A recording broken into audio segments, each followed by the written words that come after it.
show our swag everywhere we party. Come join us. Hello, CFI sweetheart. Welcome again to another episode of our Coming For You podcast. This weekend is episode 14 of our Coming For You podcast, and I am your host, Maximiliana. And I'm actually very excited today because I'm going to host Gasparino Haule for the second time in our podcast. On episode 14 today, Gasparino and I are going to discuss about teaching Swahili, a love for the language and culture. Gasparino, how are you? I'm very good. Thanks for having me, Max. Why do you think I invited you for the second time? Good vibes, always. Good vibes. First of all, congratulations on reaching episode 14. This is a lot of work. I know, as a podcaster myself, I know it takes time in a podcast is a very good thing. And I know it takes a lot. As a podcaster, I know it takes a lot of dedication and commitment. So congratulations. Thank you so much. Honestly, I really appreciate it because it's true that it takes a lot of time and dedication and commitment to be able to reach to episode 14. And actually, there was one article that I was reading. It was saying that a lot of podcasters, when they start doing this, they only record episode 1 to 5. I think it's true that I deserve to be congratulated. Yeah, sure.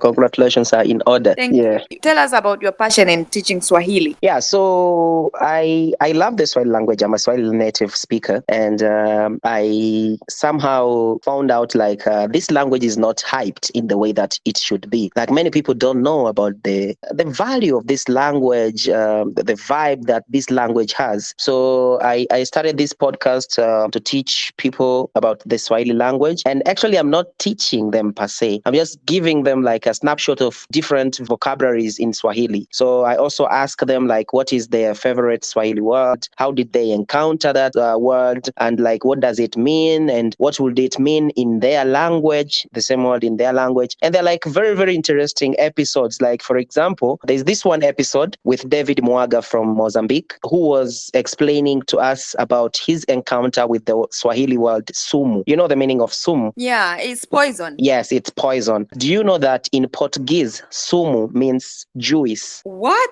Oh my God.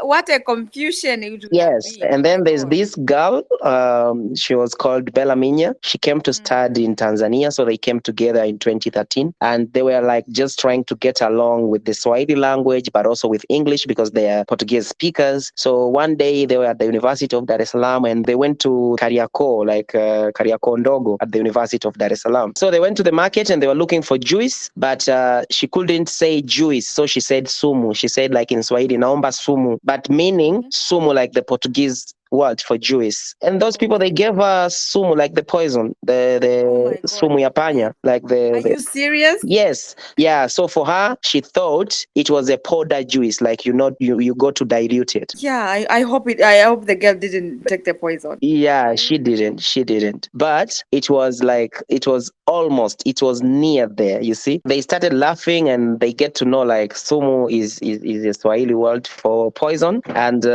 in their language, in Portuguese, it means juice. So, and then they had to know what is the Swahili, they had to learn what is the Swahili word for juice. And so you could see they learn Swahili through that instance, and they're that is the objective of my podcast. They learn Swahili with Gasparino, to document those stories, people to tell their stories, their first encounter with the Swahili language and how it was and what was interesting about it. If you are around Gasparino, you will learn Swahili word, whether it's a vulgar word or it's a normal word, but you will learn you will just learn some Swahili words. I could give you an example.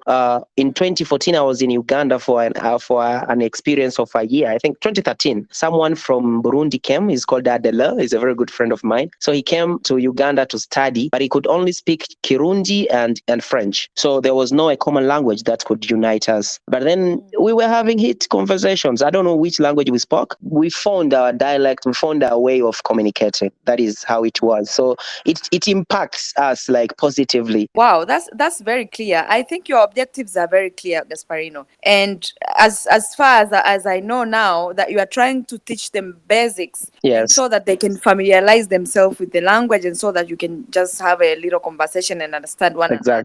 Exactly. And if I'm to ask you, do you develop any lesson plan? Do you have something in mind that, for example, when you meet someone like that who doesn't know Swahili and you want to connect and to teach them Swahili? No, I don't have any plan. I don't think I have a plan. Like this was a practice that I was doing. But then in 2020, I was recording my African Swag album, and there is a song. It's called Swahili/Mambo Poa. I got that idea of writing about the Swahili language, and in that song, I'm speaking about Swahili as a very beautiful girl who has the perfect body, who is intelligent, and all that. That is how I got to know, like, I can do a podcast on this.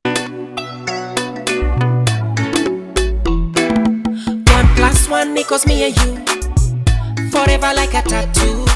African queen, beauty Nike, you're bright and humble. Swahili, Swahili, show me what you got there. Una stahili, stahili, I call you Miss Bantwe. Swahili, Swahili, show me what you got there. Una stahili, stahili, I call you Miss Bantwe. Mambo, Poa. mambo, Poa. show me what you got there. Mambo, Poa. Wow, this song is so nice, Gasparino. Wow, Mambo Poa, Mambo Poa.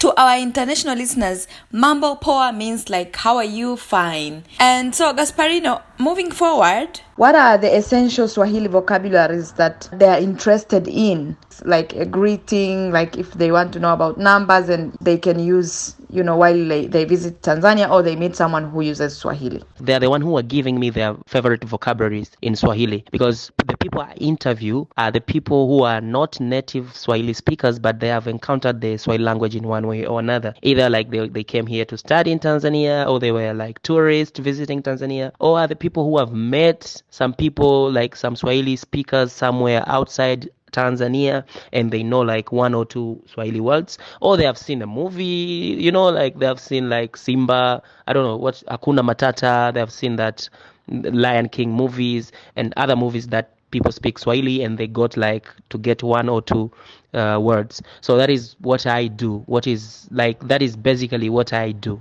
Okay, Gasparino, I think that's very interesting. And I also want to know if you organize culture events or maybe field trips related to Swahili speaking. Like if you do any other events that encourage the learners or maybe foreigners to learn a glimpse of Swahili language. Yes, we do events in my performances that I do monthly in Iringa. I host like Swahili night, cultural night, can be African night, Swahili nights. It depends on the theme. But also like we also have like, I work with some tour companies in Iringa, which are having like cultural trips to different places in Iringa or in Tanzania, depending on the timetable. So we all do that. We go for trips where we interact with native Swahili speakers. We learn about their culture, their way of living. We taste their food. We learn to cook their food together. We sing their songs, dance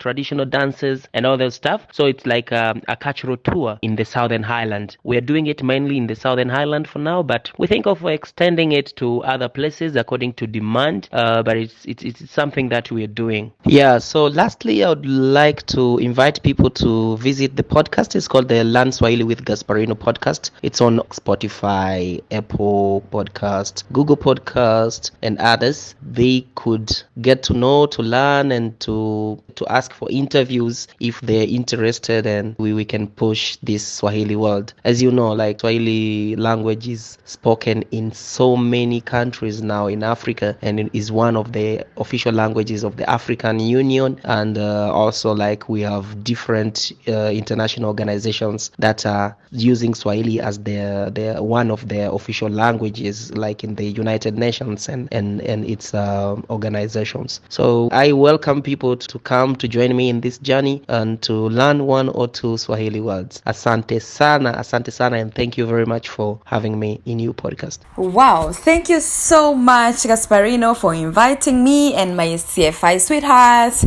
to learn a variety of things on your podcast. And yeah, we're looking forward to it. So before closing this episode, I would like for you, CFI sweethearts, to understand that learning language can be very challenging. It might be very easy for some people to learn language. For example, myself, I've been trying to learn French, and Trust me, it has not been easy at all.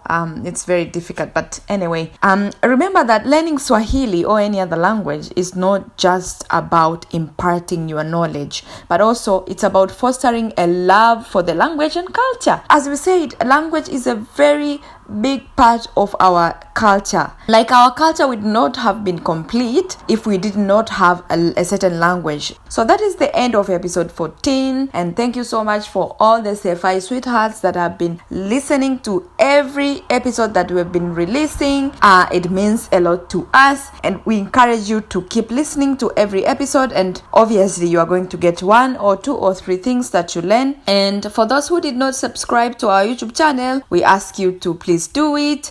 See you again on our next episode. Bye bye. Ciao.